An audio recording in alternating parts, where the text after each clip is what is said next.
پھر بیوی بچوں کو اٹھا کر چلے گئے اور باہری کھانا گھر میں پکانے کی اب ضرورت ہی نہیں. گھر سے بیوی نے فون کیا جناب آج کھانا نہیں پکائیں گے وہیں سے لے آنا.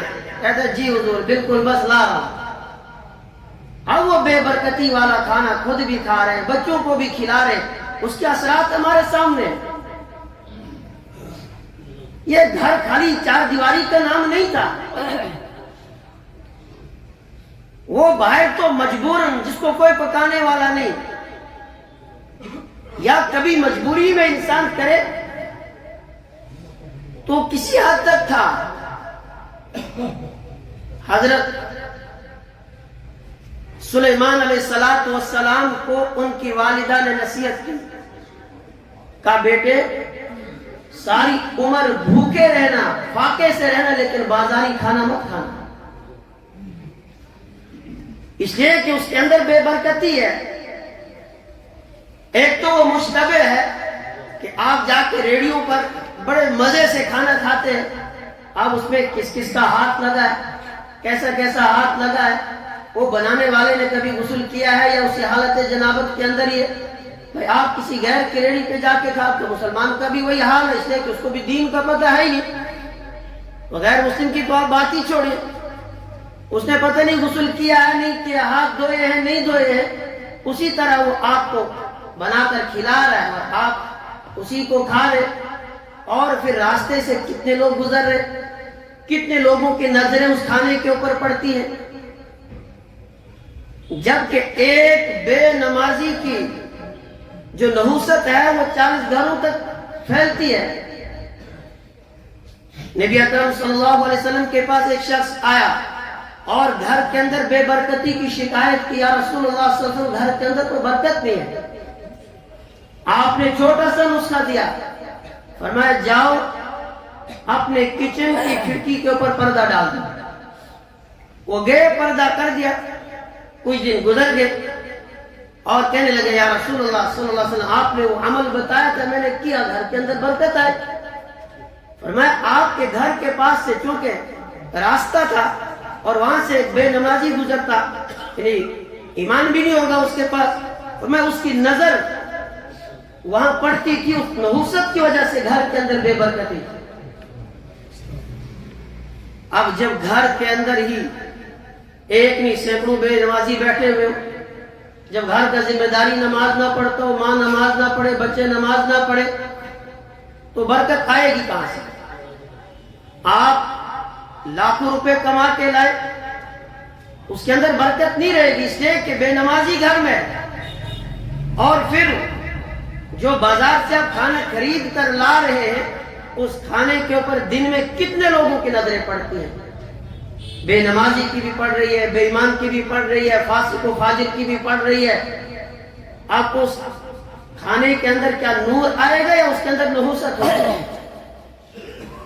نور تو تب آتا جب آپ کے گھر میں آپ کی بیوی کھانا بناتی, وہ پاک صاف ہو کر باوضو ہو کر نماز پڑھ کے بسم اللہ سے شروع کرتی کھانا بنانا, اور کھانا بنانے کے دوران بھی اس کی زبان پر اللہ کا ذکر ہوتا. وہ جو ذکر جاری ہوتا اس کے ذریعے سے اس کھانے کے اندر اثرات آتے, اس کے اندر ایک نور آتا. اب اس کھانے کو جو کھائے گا وہ نور اس کے دل کے اندر اترتا.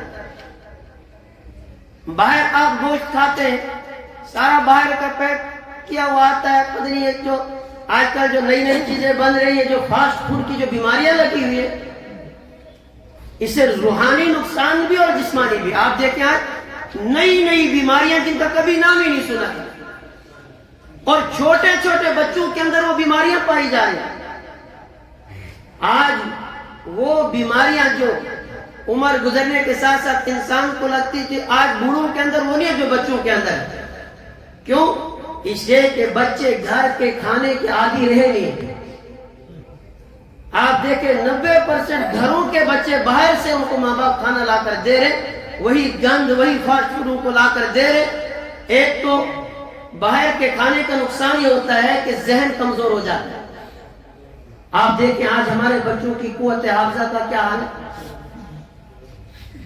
آپ پرانے لوگوں کو دیکھیں کہ جو ان چیزوں سے اجتناب کرتے تھے, بچتے تھے, ان کی قوت حافظہ آپ دیکھیں 100 سال کی عمر میں ان کی قوت حافظہ، ان کا ذہن ایسا رہا ہے کہ جیسے چھوٹے بچے کا ہوتا ہے، تیز ذہن۔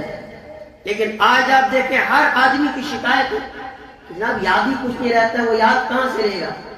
اس لیے وہ تو کھانے کے اثرات پڑ رہے ہیں۔ تو بچوں کو ہم نے باہر کے کھانے کا عادی بنا لیا، اس سے ان کو جسمانی بیماریاں بھی لگ گئی اور روحانی بیماریاں بھی لگ گئی۔ اب اس سے کیا ہوگا؟ باہر کے کھانے کے نوست سے نماز کے اندر دل نہیں لگے گا، قرآن کی تلاوت کا دل نہیں کرے گا، اللہ کا ذکر کرنے کا دل سے کہ اس میں مزہ ہی نہیں آئے گا۔ ہاں، گناہوں کی طرف میلان بڑھے گا، شہوت انسان کی بڑھے گی، اس لیے کہ کھانا مشتبہ اندر جا رہا ہے۔ آج کل جو مرغے باہر فیکٹریوں سے کٹ کے آتے ہیں وہ کس نے ذبح کیے اس کو معلوم ہے، اور پھر وہ ذبح کرنے والا کون ہے، کس طرح اس نے کیا، مشین میں کیا، وہ تو ہے، اس پر تو حرمت کا فتویٰ ہے۔ اور پھر وہاں بھی وہ نہیں دیکھتے کون زندہ کون کیا، وہ تو پھر جو مرے ہوئے سب وہ تو سارا گند شند اسی میں، اور پھر جو باقی موموز اور وہ پتہ نہیں وہ پیسٹریز اور پتہ نہیں کیا کیا آتا ہے اس کے اندر کیا ہوتا ہے، وہ جو ساری گند شند نکلتی ہے وہ ڈالی جاتی ہے، اور اسی میں جب تھوڑا مسالے ڈال کے لوگ مزے سے کھاتے ہیں۔ اور پھر اس کے بعد آپ دیکھو اسپتالوں کے اندر لائنیں لگی ہوئی ہیں، پاؤں رکھنے کی جگہ نہیں ہے، بیماریاں طرح طرح کی جنم لے رہی ہیں۔ کیوں؟ اس لیے کہ وہ نبی اکرم صلی اللہ علیہ وسلم کی ہدایات کی خلاف ورزی ہم نے کی، اور ان ہدایات سے ہٹ کر ہم نے زندگی گزارنا شروع کر لیا۔